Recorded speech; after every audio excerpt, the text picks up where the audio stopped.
Jacob Batalon here on the Rich Eisen Show. It's funny you say you're intrigued by the star of Reginald the Vampire, an executive producer. So you made the show about I don't want to take a lot of credit for it. I feel like our producers and our directors really gave me the ability to really have a hand in the production side of it, which I fully regret. I feel like, as you know, it's difficult to produce something, so it's given me a lot of stress, but a lot of good stress. So let's jump into your career a little bit here. Thank you. So you are from this great state of Hawaii, correct? Yeah. Which island? I was raised on Oahu. Okay. Yeah. So how did you know you always wanted to be in acting? Or? I wanted to be like a singer, musician at first, and it wasn't really going too well. And I was very lucky to have been accepted into a drama school in New York. Okay. And at that time, New York City in Manhattan? In Manhattan, yes. Okay. And I was really lucky that I had a manager at the time who was willing to sort of work with me and put me through auditions and whatnot. And so through that, I kind of fell in love with performance and theater and whatnot. So that sort of came, that sort of birthed my career. But really, like, Spider-Man kind of came along through that. So, yeah, well, I mean, you kind of yada the best part there, Jacob. Give me the story, but with the through that to Spider-Man.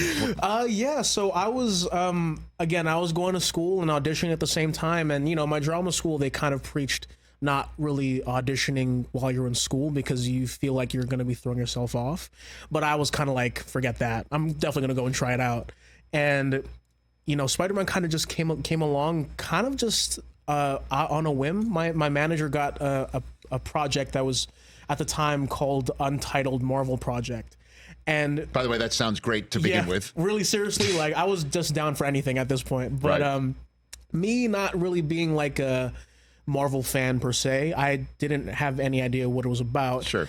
And my cousin, who's like a diehard Marvel fan, knew that immediately from the script that I was reading was like a high school kid and all these things, and the only high school character is like Peter Parker. So he kind of put two and two together for me. Mm-hmm. And I did like a few self-tapes. I did a screen test. I waited like a few months to hear anything back. I thought my career was over already.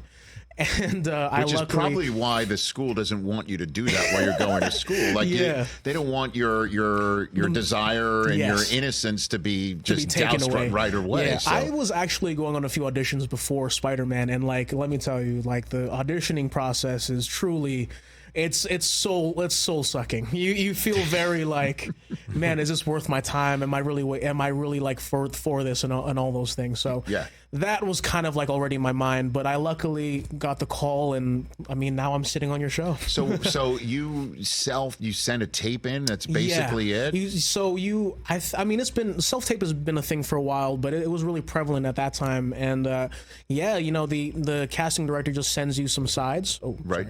Send you some sides, and you kind of like go over it a few times, and you film yourself doing it, and then they kind of watch you. And then they kind of decide whether or not they want to see you again. So it's kind of like online dating, but not in a good way.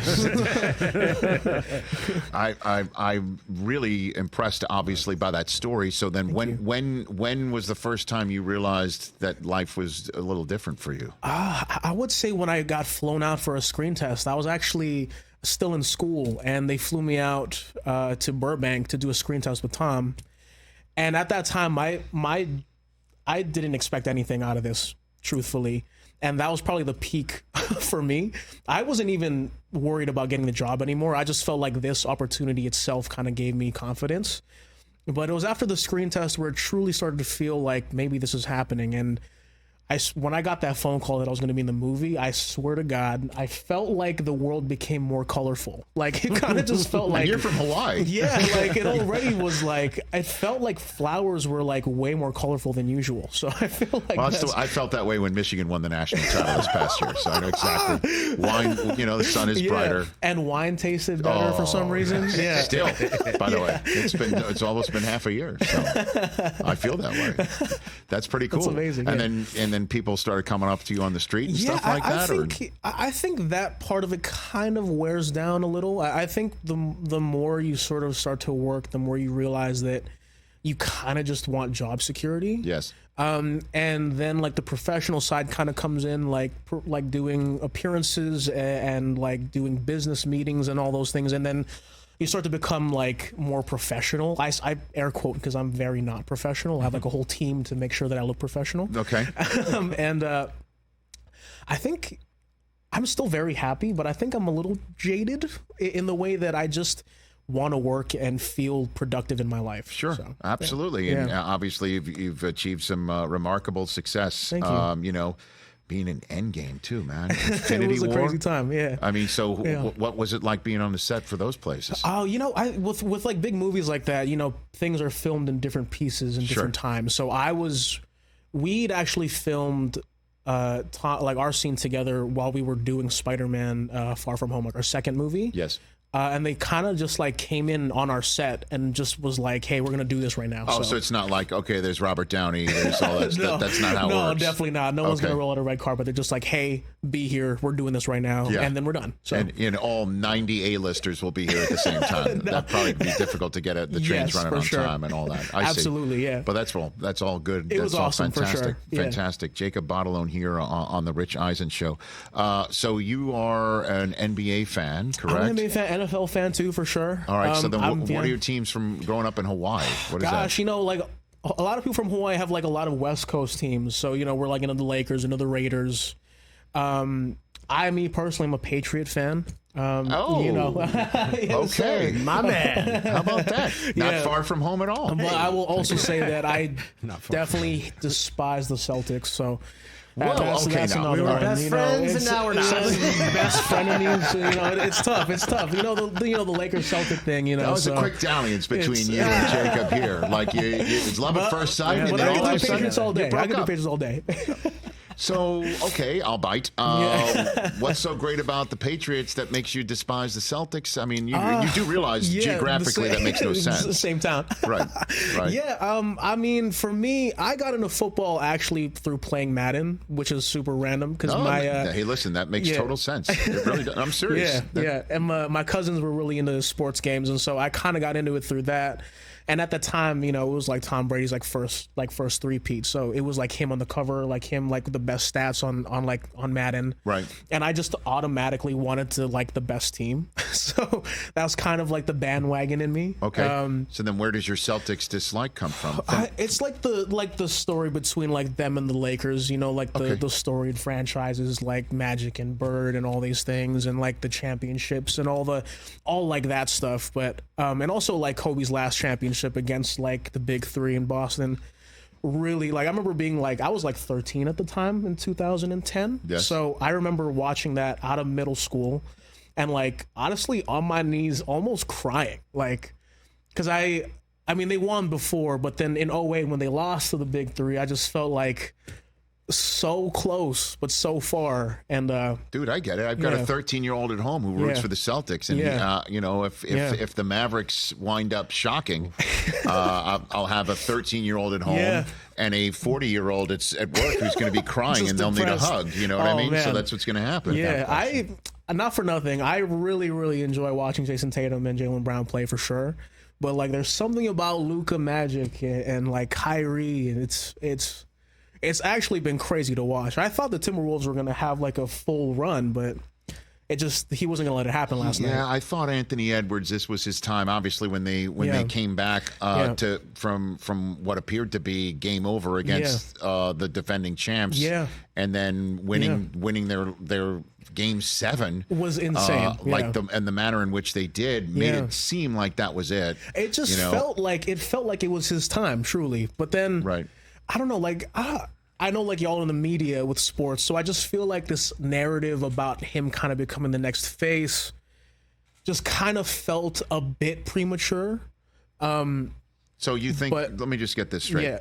You think when we in the media talk about something too much, you have an aversion to it and say that must not be right, I'm going to go the other way. It just feels like, as a fan, I just feel like y'all would just calm down. No. By the way, he's just like you. I mean, like, if he didn't say I hate the Celtics, the two of you would be just and we're all part of the same, brotherhood. We got the same thing working. Yeah, we are. Truly, it's very interesting. But I get like the aspect, because we need storylines, and like sports, they just naturally make storylines for us to run off with. So I get it. But I just think like there's like a lot of people who definitely I feel deserve like that title before Anthony Edwards. Not to say that he won't be. No, I know that. Yeah. Obviously, having the name Michael Jordan thrown around compared all the time is like crazy for sure. I know. But I also know I'm speaking to somebody who just said that they were 13 in 2008. So, I mean, you must know Jordan from what, Space Jam? Is that what you know him from? I actually know Jordan from, like, because obviously I was a Kobe fan, and so, like, he obviously modeled his game after Jordan, and, like, just like being a fan of Kobe, you're, like, a fan of Michael Jordan, like, immediately. But if you're a fan of, like, the NBA, you'd, like, know the legends regardless. For sure. And so, I think... Yeah. Jacob Batalon here on the Rich Eisen Show. What will fans of yours get out of Reginald the Vampire, do you think? I think they will get the, I mean, like, morally? No. They just, like, I don't know how to... Hold on a second. That was a poor phrasing on my part. My bad. I'm raising my hand like a foul. What are they going to get out of it? Enjoyment. No, fans of yours who know who you are and know your work and know your essence. What will they enjoy about Reginald the Vampire? I think they'll enjoy seeing me sort of go through more than just being a funny person. We get to really explore like human aspects of being a vampire, if that makes any sense. I think it definitely, you sort of watch Reginald become more of a better human being by becoming a vampire. So that's a very interesting aspect, but you also watch him go through some crazy things, like trying to fight off angels and like making other vampires hopefully like him. It's very much a growing up story. Right. Yeah. Okay. And again, it's on Wednesdays at 10 Eastern on SyFy. You're an EP on this program as well. Yeah. And I'm just, it's so nice to have you on this program. Thank you so much. And to meet you, man. I appreciate it, man. It's truly like such an honor to be here, Rich. I did not expect to be here today, truly. What are you talking about? Did they just tell you today that you were on the show? Like, sorry, that was poor phrasing on my part. But you're driving around and you're going here. Cancel. No, I genuinely, sometimes when I do like shows and whatnot, I'm a big fan of like things like this. So like when I'm doing it myself, it's kind of like a full circle moment. And like when I do like a talk show, for example, I love watching celebrities do that stuff. And when I'm on it, I'm not a celebrity. So like when I feel like I'm doing it, it feels very like surreal. So like to be here has truly been so great. I appreciate you saying that. Of course, man. Thank you. But what do you mean you're not a celebrity? I don't know if I'm like the typical like. Dude, how many Instagram followers do you have? TikTok. How many on TikTok? I'm not on TikTok. I'm thankfully off the wave of TikTok. I feel like if I did get it, I'd be on it 24/7 and you'd never see me. But what about IG? Don't be humble. I actually don't know. 1.6 million. Okay, that's a lot. Like, thank you. I appreciate that. That's a metric. I would call that. I agree. I just really don't like thinking of myself that way. Well, too late. Damn it. I'm trying hard to be humble. It's not working. No, it's fine, but that's cool. It's all good. But that means you don't forget your roots. Oh, thank you, man. You don't forget your roots. You know where you're it. from. You know what you've done to get here to this point in time in your career. Thank you. And and thank you for being here. No, thank you so much for having me again. You got it. Jacob Batalon is here. Everybody should check out Reginald the Vampire, airing Wednesdays 10 Eastern on SyFy. Come back whenever you're out here on the left coast. I absolutely will. And I'll definitely talk way more Patriots for sure. I know that's fine. Honestly, right? We were so close to being best friends. It was like we had like 10 seconds. We just cut out the I hate Celtics for life. But it's just like we'll lift that. Yeah. But just for this year, you should just probably enjoy your Patriot fandom through Madden. For sure. It'll be a long time. Just like this year, we're gonna have a top 5 pick again this year, and then we're gonna be good. Like Hold on a minute. 2026. Here, let's do this. No, here's what for sure. I'm down to talk about it. No, that's what we're gonna do. Can you put the Patriots schedule? Yes, let's do this. We do something, Jacob, called the win-loss game here on the Rich Eisen Show. Oh, no. Okay. Yeah, okay. Don't worry about it. It doesn't matter. Okay. No, for sure. I'm down to see. Because we're not going to hold you to it. All right. It'll just be out there. We may put it on Instagram and ask you for a collaboration. Don't worry about it. So here's the deal. Okay. Well, I'm down to see. And we'll see if you get this right. Okay. There's no such thing as right. But here we go. Jacob Batalon is going to play the win-loss game. Can we get the music here before we send him out the door? The Patriots 2024 schedule. Oh my God. Come on. Are you ready here? Yes. Come on, buddy. Okay. You know what to do. Well, I mean, we'll see. The New England Patriots, you just tell me win or a loss. Yeah. At the Cincinnati Bengals to start the season. I mean, if Joe Burrow's playing, I mean, it's definitely a loss. So there's no doubt about it. Home for the Seattle Seahawks. Oh, wow, that's definitely a loss. I can't even lie with that. That's a loss for sure. Now, I don't know if you're going to be at this game since you live in the city of New York at the Jets on a Thursday night. What do you think? One of my good friends is a Jets fan. Honestly, I want them to lose, but it depends if Aaron Rodgers is gonna hopefully to get injured again. That's the Jets. We own them. We do own. We own the Jets. I will put confidence in this. I'll say win. Yes, I'll say my win. man. Excuse me.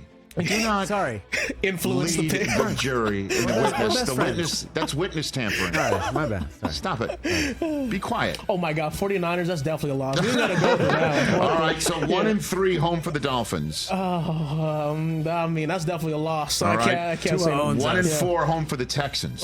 That's a loss for sure. I can't 1-5 at the Jacksonville. In London. This is in London. I'll give us that one. That's a win for us. I can see that. 2-5 home for the Jets. For home for us, I would say win again. So you're going to sweep the Jets? Yeah, I would say so. Breaking out the broom, baby. All right. All right. 3-5 at the Titans. I would give us a good chance with that. I'll say yes. We'll okay, win. that's a 3-game win streak. Yeah, I feel it. Oh my goodness gracious! 4-5 at the Bears. I would say win. I would say win. We are on fire. Just the play Caleb does. You know. Come on, we got this. Oh my God! Drake May. 5-5 home for the Rams. It definitely ends up. All right, that's a loss for sure. That's such a bummer. 5-6 at the Dolphins. I can't say what reality is setting in. It's hitting. 5-7 home for the Colts. I could see us going that way. Winning that one for sure. I could see us winning that one. 6-7 into the bye, off the bye at the Cardinals. Yeah, I could see us winning that one for sure. 7-7 at the Bills. Now we're talking. No, definitely not the Bills. Definitely not the Bills. 7-8 home for the Chargers. We might lose the rest of the way. I feel like 7-9 and then 7-10 home for the Bills. Okay, I think we're definitely losing. All right, look at us playing the win-loss. 7-11. It's a lot better. 7-10. Sign for that. I would sign that off for sure. All right, ladies and gentlemen. All right, thank you. Batalon saying his Patriots go 7-10. Oh my God! Don't worry. We won't talk about that every day. Good to see you. Thank you so much. Everybody, check out Reginald the Vampire airs Wednesday 10 Eastern on SyFy. Catch the Rich Eisen Show every single day on the Roku channel, 12 to 3 Eastern for free.